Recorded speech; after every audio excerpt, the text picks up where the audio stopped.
Ben Bateman here, Black Hollywood Live, hanging out with Jason Liles. How's your con going, man? Dude, it's going so much. It's so much fun, so much nerding out, and a little bit of exhaustion, but I'm doing good. Have you just sweat all of your body mass 3 times over already? Yesterday was really sweaty. I was in a different shirt, in same suit but different shirt, and it was like, ooh, this is gross. I need to take this off.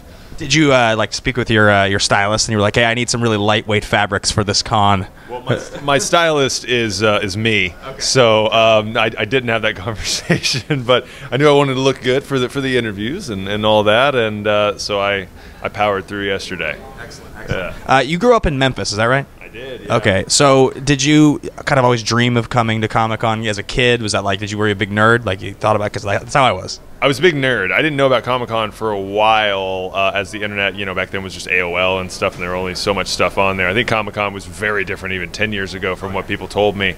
But I was always a nerd, and I always wanted to be a part of movies and be a part of Hollywood in some way. I just never thought it would happen, and now it has happened, and it's very strange. Well, Comic-Con used to be about comic books. Yes. At one time, comic books were a thing that mattered. Not comic books on movie screens, but boxes of back issues. Did you read comics growing up? No, I had all the Garfields, but not like superhero comics or anything. I never got into those. I was always popping in VHS tapes and watching movies, or putting cartridges in the Nintendo, playing Super Nintendo or something like that. Ooh, you were an SNES guy. Oh yeah, that was the first home console. My dad pulled a Christmas Story, what's that behind the piano? And he denies, I don't know what you're talking about. My mom's like, that's what he was doing. That's what he was doing. So and we had the original Game Boy, that brick, and I've had everything since. What was your all-time favorite Super Nintendo game?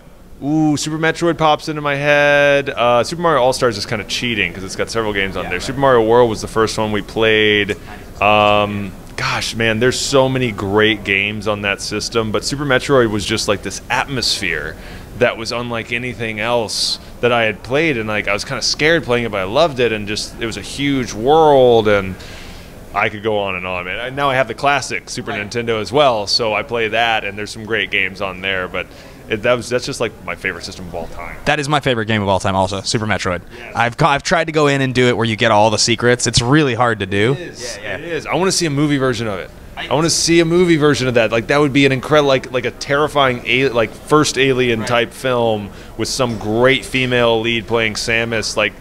You could do that so well today. I'm kind of blown away that hasn't happened yet. It feels like right now, if the movie was to come out today, I feel like Cate Blanchett could be a sick Samus. Yeah, but maybe if it went into production, then I feel like you'd want somebody who's a couple years younger than that. Yeah. I don't know. Maybe not though. Samus is she's a pirate, so she's all over the world. Maybe she is a little older. I'm not sure. Yeah, maybe she's a little weathered. Not that Cate Blanchett's weathered. She's beautiful. I don't know what she's eating, but it's working. But maybe now that Nintendo is starting to expand their properties, because now they're partnering with Universal, and they're going to have the theme parks, and they're going to have a Mario movie, so maybe they're going to start to open up their other IPs like Metroid or Zelda or something like that. Oh gosh, yeah, Zelda Link to the Past on Super Nintendo. There's too many. There's too many amazing games. So you grew up a game guy. When you got the call that there was a chance you were going to be involved with Rampage, was there the video game portion in you that was excited? Was that a game you played growing up, or? Yeah, I played it on 64 with my friend Nick Walward. Hi, Nick. I haven't talked to him in years. I hope he sees this. And I went over to his house and played World Tour on 64 when he got it for Christmas. His parents had tricked him. It was a box of towels, and in the bottom was a 64. And so we went over there. Then I rented it from Blockbuster. So I knew the game as soon as I heard about it. My friend Colin Strauss, who's the VFX supervisor on Death Note, we just finished that. He was talking about it the whole time. I'm like, oh, the video game. Oh, that's cool. That's the next Rocks movie. Okay. And then months later, he was like, by the way, they kind of want someone taller than him to play George.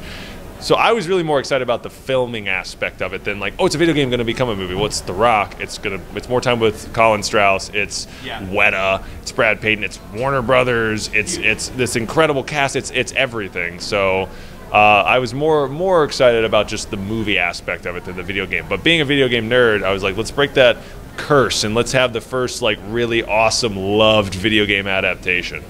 And it was a very fun movie. And I told you this at the Saturn Awards a few weeks ago when we talked, that that movie, the most enjoyable part was your relationship to Dwayne. I thought it really stuck with me. And so I obviously read a lot about your experience for this interview, playing the character, you were method, right? You were in character the whole time. Yeah, whatever method means. I think that definition's like totally. I don't even know what it means. I don't think it's used properly. But yes, how people use it, method, really getting into character. I didn't really plan it that way, but that's how Terry trained me. Yeah, right. He trained me to just don't drop it between takes and all this. Get in it for like an hour before you're going to be needed on set. And I saw how useful that was. And some days I went really far with it, and you just didn't see Jason all day. It was just George would walk on a set and he would walk off set, and that was it. Yeah. And so and then watching Jim and Andy, that documentary about Man on the Moon, that makes me want to take it to that level of like, all right, well, just know you're going to be picking up that character and dropping off that character every day. Like, that sounds so much fun to just never drop out, and it's probably the best thing for actually putting the character. I mean, if you're playing a character like Tony Clifton, that's going to be a little bit of trouble on set, but I love doing that. I mean, it's the epitome of play and imagination, and playing characters, when you're running around and shooting each other with guns like that with your hands when you're a kid, or you're playing monsters on the carpet or something. Right.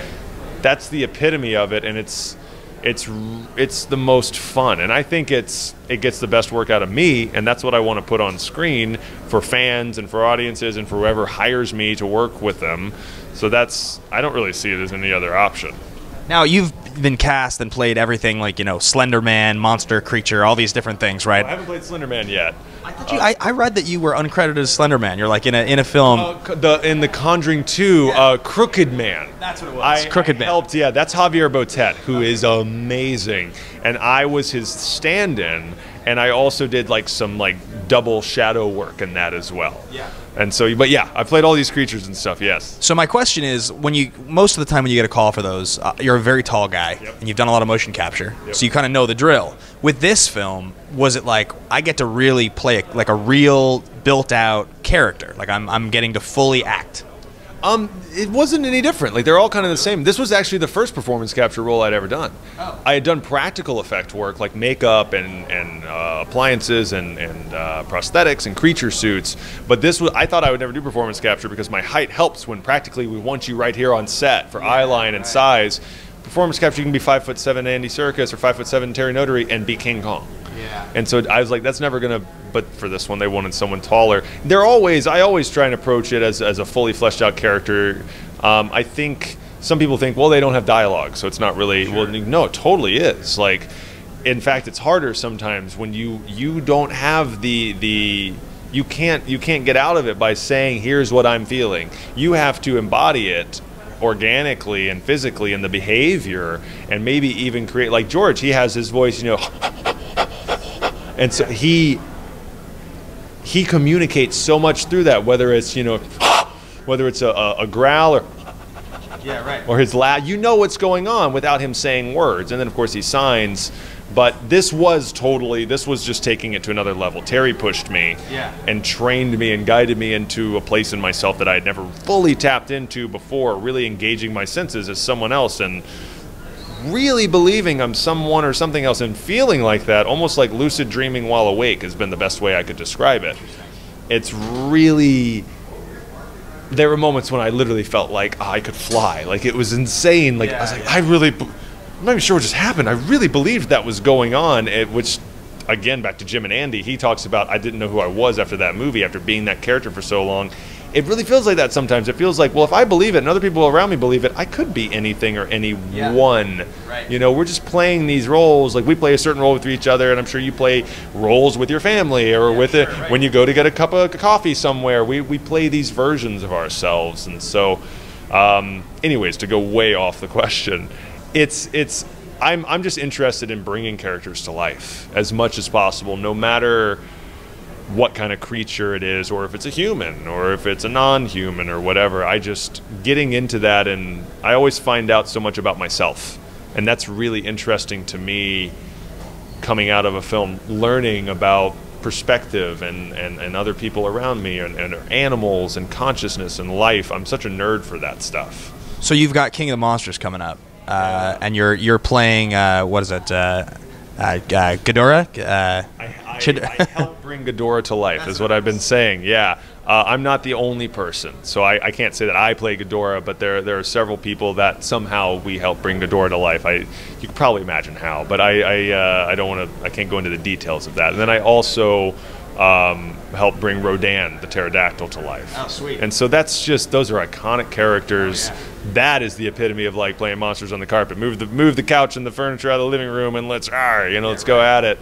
That was so much fun, and I can't wait to see something. Maybe tomorrow we might get to at the Warner Brothers panel. Yeah, right. We might get to see something. I really hope we do. I want to see some of that monster action, because I mean, who doesn't say this when a movie's about to come out? But I seriously think it's going to be the best Godzilla movie ever. Wow. Like, it just looks awesome and huge, and I say looks. Other people have been like, I saw a screening a couple weeks ago. I'm like, what? I haven't.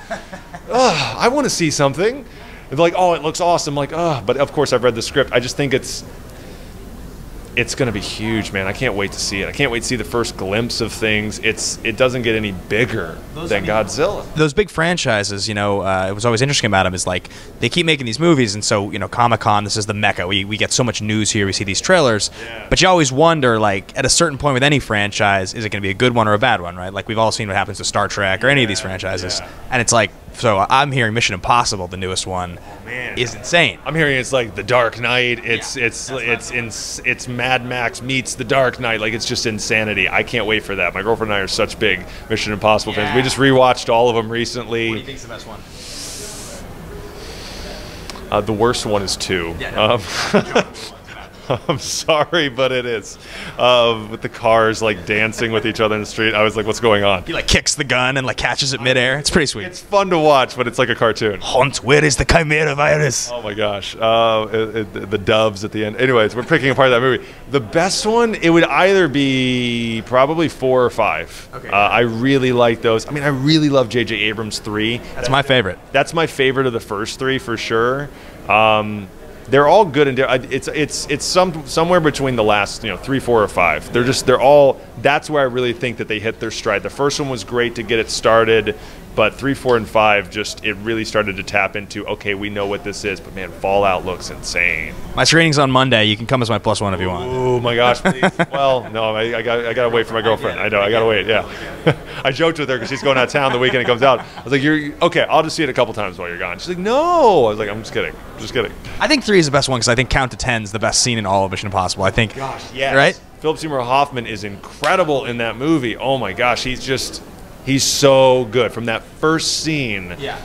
It's something about his like lazy delivery. It's like it's like the rabbit foot's not in Paris. It's like you just believe it. He's not playing anything. He just is that character, and he just sits in just complete power and just, I'm not afraid of anything. I don't even care. Yeah. Like, he's just the power that he exudes just by being, not being like, I'm stronger than everyone. Like, it's a lesson in how to play like a strong antagonist. Watching him. There's also one, and this is just so off topic here, but there's one really important part of that movie, and it's that physically, like, you never would guess that he, like, as a guy that can really move, he wasn't like an athlete, but when he has to play Cruz as him, and he's dancing around, he's like running around in like whatever it is, he like from a guy who does like a lot of like big character stuff, it's pretty impressive to see. Yeah. He really moves. When it's supposed to be Tom Cruise wearing the prosthetics, like, he does a really great job. Yeah, I mean, Philip Seymour Hoffman, he was an incredible actor. He was an incredible guy. He might have been the best actor of our generation, honestly. I don't know, like, I mean, Day-Lewis, obviously, but, like, I don't know if there's somebody that impressed me more over, like, his whole career than Philip Seymour Hoffman. He was, from everything from Doubt to Capote to, he's just, even going back to, like, Twister or, like, Boogie Nights, my all-time favorite. Oh, Scotty J. Oh, my gosh, man, he's so good. I love how he said that he's in like every Paul Thomas Anderson film, but he wasn't in There Will Be Blood. Yeah, he's like, I probably wouldn't have fit if I'm just in the background like, hey, like, no, I don't think so. But man, he was a great actor. Great actor. God. That's a good thing to end on. Jason, thank you so much for your time, man. Congratulations. Good to see you again. Thank you so much.